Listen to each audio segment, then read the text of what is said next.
12वीं का नूर दिल पे छा गया। अस्सलामुअलैकुम वरहमतुल्लाह। तो सभी देखने वालों का वेलकम है मेरे शो में जिसका नाम है लो सामो।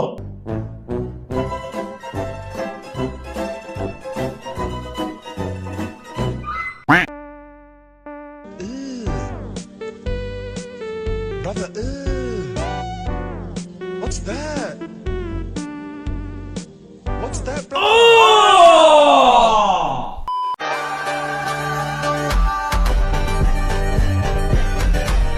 अगर आपकी कदर झूठा है, ये कज़्ज़ाब है, ये मक्कार है, ये दज्जाल है।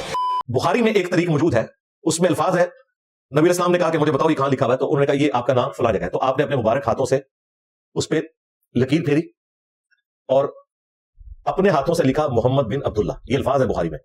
4251 नंबर हदीस है सही बुखारी में। ये मुस्लिम में मौजूद है, लेकिन जो अगले अल्फाज में बोलने लगा वो सिर्फ बुखारी में है।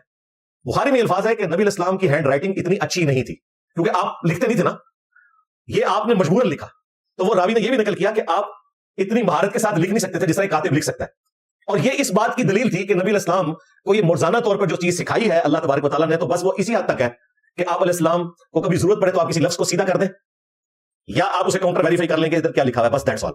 लिहाजा जो पहली पार्टी है ना जिसका ये मौकिफ है कि इस कुरान के नज़ूल के बाद भी आप लिखना पढ़ना नहीं जानते थे और ये कोई आपका ऐब नहीं है, उनकी बात भी किसी हद तक दुरुस्त है। नबी इस्लाम के केस में ये ऐब है ही नहीं है। मेजॉरिटी मुहद्दिसीन उसी तरफ खड़े हैं कि कुरान के नज़ूल के बाद भी आप अलैहिस्सलाम लिखना पढ़ना नहीं जानते थे, ये आपका मोर्चा था। अनपढ़ नहीं हम कहेंगे। और इस हदीस का वो जवाब ये देते हैं कि ये नबी इस्लाम ने जो थोड़ी बहुत ये चीज थी, ये बंदा कॉमन सेंस से भी हासिल कर लेता है।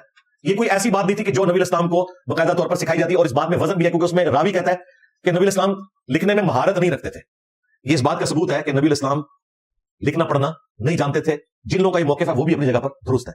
अब देखें किसी मुहद्दिस ने इसको रसूलुल्लाह की गुस्ताखी शुमार नहीं किया। मुझे बताएं, जब ये बुखारी में अल्फाज मौजूद है कि आप अच्छे तरीके से लिख नहीं सकते थे, आज की डेट में तो 295 लगा देनी थी मौलवियों ने।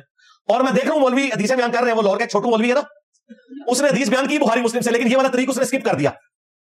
उसने ना बुखारी में से दूसरी सनद उठाई। उसे पता था अगर मैंने ये वाली सनद बताई, अच्छा बाकियों के नंबर बताता जा रहा है, जब ये हदीस आई है ना तो उसका ये वाला नंबर नहीं बताया, बाकी तुरक बताए, ये नहीं बताए क्योंकि उसके अकीदे के खिलाफ जाने थे।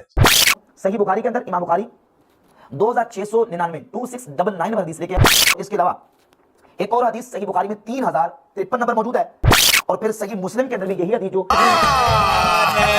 तो ये दो नंबर मैं ना फिर तसल्ली से ना सारे देखता हूँ क्या क्या चलाकी कहां पे कर रहे हैं। और ये वो बातें हैं जो मैं आज नहीं रिकॉर्ड करा रहा। कोई सोच रहा होगा शायद मुफ्ती तारिक मसूद साहब की वजह से मैं रिकॉर्ड करा रहा हूं। सरकार 8 से 8 साल पहले, कितने साल, 8 साल पहले ये सारी बातें मैंने रिकॉर्ड कराई थी जब कुरान की तफसीर में ये आयत आई थी। और वो मेरा क्लिप भी उस वक्त अपलोड है। उस क्लिप की हेडिंग पता क्या, नबी सल्लल्लाहु अलैहि वसल्लम की हैंड राइटिंग। आप यूट्यूब पे जाके टाइप करें, 8 साल पुराना क्लिप खुल जाएगा। उसमें मैंने यही हदीस बयान की है बुखारी की, और ये सारे अल्फाज उसमें बयान किए हैं। लेकिन चूंकि आज एक टॉपिक था मैंने इसे रिपीट किया। कोई ये ना समझे कि इंजीनियर साहब जो है वो अभी जो है वो कोई दरियाफ्त करके ला रहे हैं चीजें, या कोई इधर उधर सुन रहे हैं। भाई ये इधर उधर से जो लोग बयान कर रहे हैं वो भी अधूरी बयान कर रहे हैं। मैंने उस वक्त ये बयान किया जब इनको पता ही नहीं था कि ये बातें लिखी हुई हैं। अभी भी ये वो पूरी बातें नहीं बयान कर रहे। वो वाला तरीका नहीं उसने बयान किया कि नबी इस्लाम की हैंड राइटिंग खूबसूरत नहीं थी, वो अच्छे तरीके से नहीं लिख सकते थे। ये आपका ऐब नहीं था, ये आपकी खूबी थी कि वाकई अल्लाह ताला ने आपको इस एतबार से मुर्जाना तौर पर ये क्वालिटी दी हुई थी ताकि काफिर आपके हवाले से किसी शक में मुब्तला ना हो जाते। वरना तो आपके घर में भी कोई लिखा हुआ है उसका मिलता तो लोग कहते हैं ये तो हुजूर ने खुद लिखा हुआ है। वो लोगों को ये भी पता चल गया कि आप अलैहिस्सलाम अगर लिखते भी तो इस किस्म की हैंड राइटिंग जो कातिब लिख सकता है वो आप नहीं लिख सकते थे। अल्लाह ताला ने आपको मुर्जा दिया था। तो बंदा मोमिन जब दुनिया में होता है उस वक्त भी अल्लाह उसको रूहानी ताकत अता करता है। और जिस वक्त दुनिया से इंतकाल फरमा जाता है तो दुनिया से इंतकाल करने के बाद उसकी रूहानी ताकत और ज्यादा बढ़ जाती है। जिस बंदे से जिंदगी में मदद मांगी जा सकती है, फरमाया फौत होने के बाद ही उसे मांगी जा सकती है। कमाल लोगों ने ड्रामा बनाया हुआ है, नहीं मांगना चाहिए था, क्यों नहीं मांगना चाहिए था? तो फरमाया जब अपने मजार में चला जाए तब वो बंदों की ज्यादा मदद करता है। दुनिया में रह के वो मदद थोड़ी करता है, कब्र में जाकर ज्यादा करता है। भला कौन बेकरार की इल्तिजा कबूल करता है जब वो उससे दुआ करता है, और कौन उसकी तकलीफ को दूर करता है, और कौन तुमको जमीन में अगलों का जानशी बनाता है? ये सब कुछ अल्लाह करता है। तो क्या अल्लाह के साथ कोई और माबूद भी है?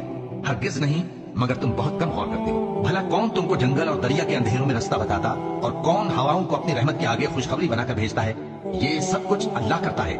तो क्या अल्लाह के साथ कोई और माबूद भी है? हरगिज नहीं। ये लोग जो शिर्क करते हैं, अल्लाह की शान उससे बुलंद है।